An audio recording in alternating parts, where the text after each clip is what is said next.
सोनू कुमार पूछ रहे हैं एक्सिस बैंक के बारे में। क्या यहाँ से अच्छा लग रहा है एक्यूमुलेट करने के लिए? मतलब नीचे-नीचे खरीदते रहें, उस हिसाब से ठीक रहेगा क्या?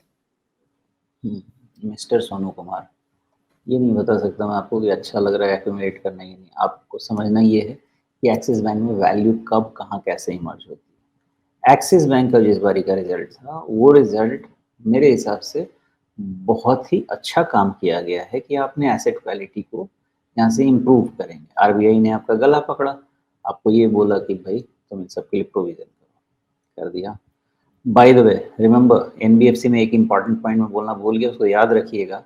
डिप्टी गवर्नर ने और पेपर में ये स्टेटमेंट आया है, कई जगह कंपटीशन के कारण जो सही प्रैक्टिसेस नहीं फॉलो किए जा रहे हैं कई जगह। कौन सा जगह है मुझे नहीं पता, लेकिन डिप्टी गवर्नर ने ऐसा बोला, इसलिए एनबीएफसी में सावधान। Coming to Axis Bank, Axis Bank में ऐसा नहीं है कि करेक्शन थोड़ा नहीं हो सकता, बिकॉज बैंक का आपका सपोर्ट छूटा हुआ है। बट मुझे लगता है कि ये जो लो बन गया ना, मतलब एनीवेयर 1000 के नीचे कहीं पे भी इसमें वैल्यू इमर्ज होगी। अभी क्लोज कितना है? हाँ, तो मैं नहीं समझता कि 100 रुपये से ज़्यादा, 10% से ज़्यादा और क्या डाउन साइड इसमें लिया जाए। Axis Bank price to book कितना है? एक्सिस बैंक करीब करीब 1.8 टाइम्स है ना। ना, तो 1.8 का कितना कर सकते हैं? 1.5, और उसके नीचे में एक्सिस बैंक को क्या मैं कितना डिस्काउंट लेके जा सकता हूँ? तो 1.5 टू 1.7 इज डिसेंट रेंज। तो 10% से ज़्यादा तो मुझे नहीं लगता कि कुछ। 1.8 माइनस 10%, 1.6, हाँ 1.6 1.7, तो ये 1000 के नीचे 10%, उसमें बुक वैल्यू एडजस्ट हो जाएगा, प्राइस टू बुक वैल्यू। जी। क्या ये हो सकता है कि ये 200 डे मूविंग एवरेज छुए और उसके बाद फिर से नई चाल पकड़े? देखिए, होना तो चाहिए, मुझे तो लगता है चाहिए, चाल पकड़ना तो चाहिए, लेकिन यही है कि ये भाई साहब क्या है ना कि 600 रुपये का सीधा 1350, तो उसके अगेंस्ट करेक्शन हो गया था, ना तो नहीं कहूँगा, लेकिन ये रन भी बहुत लंबा था, तो ये थोड़ा थमना चाहिए। कोटक बैंक में कैसा हुआ था, थमा था ना काफ़ी समय तक। तो जितना ये नीचे जाएगा इसमें डरना नहीं चाहिए, लेकिन जितना ऊपर जाए, रन भागता जाए, डरना चाहिए। जी।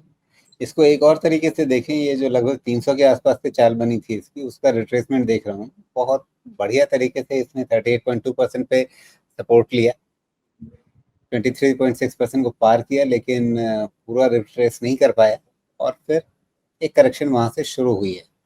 तो अगर ये करेक्शन वापस 38.2% के नीचे नहीं जाती है, तो फिर आपके पास एक हायर बॉटम वाला स्ट्रक्चर बनेगा और फिर एक उम्मीद करें कि अगली कोशिश में ये अपने पिछले ऑल टाइम हाई को पार कर जाए।